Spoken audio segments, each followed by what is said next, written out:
Meron tayong na-marinate na pork. Meron tayong itlog at harina. Sinamahan ko na to ng crispy fry. At ayan, nilagay ko muna siya sa itlog, yung ating pork chop. At ilagay natin siya sa harina. Tsaka natin siya i-prito. Yan lang guys, kasi baon to ng aking asawa. Kaya masarap yung kanyang ulam. Tusok-tusokin nyo ng tinidor para mabilis maluto.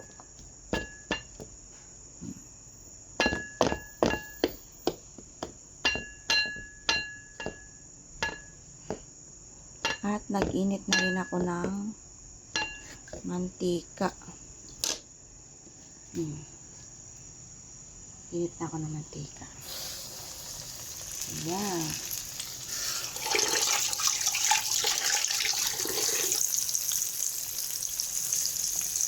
Ganito rin ang gagawin natin. Hinaan lang natin yung apoy para hindi masunog. Ganyan din ang gagawin nyo guys. Paulit-ulit lang hanggang sa maubos yung inyong karne.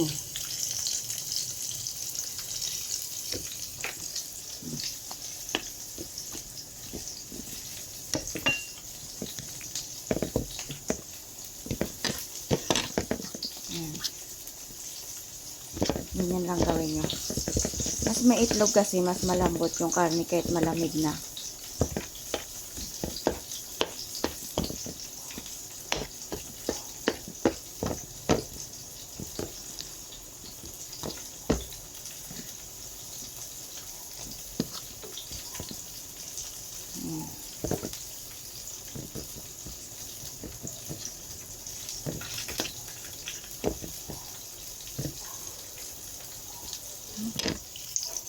Medyo malambot na ay ano.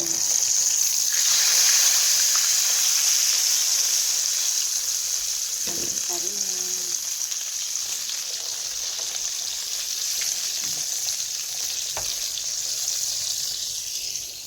Kasya tatlo dyan.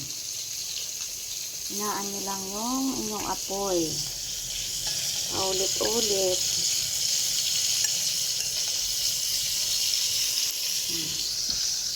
Ayan, medyo luto.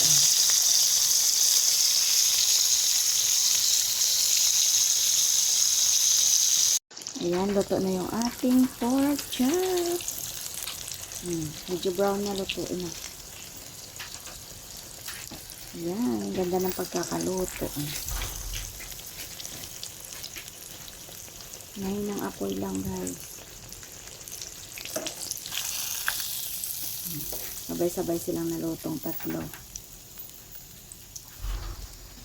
Ayan.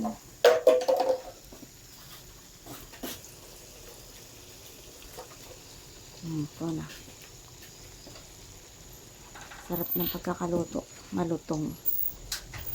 Malutong.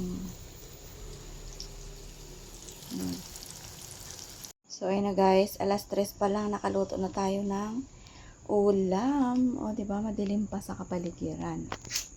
Ay, madilim pa guys. O. Nakaluto na ako. Ayan.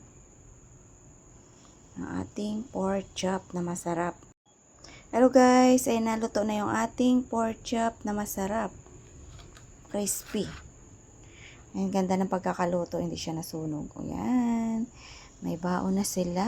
Thank you so much for watching. Bye-bye.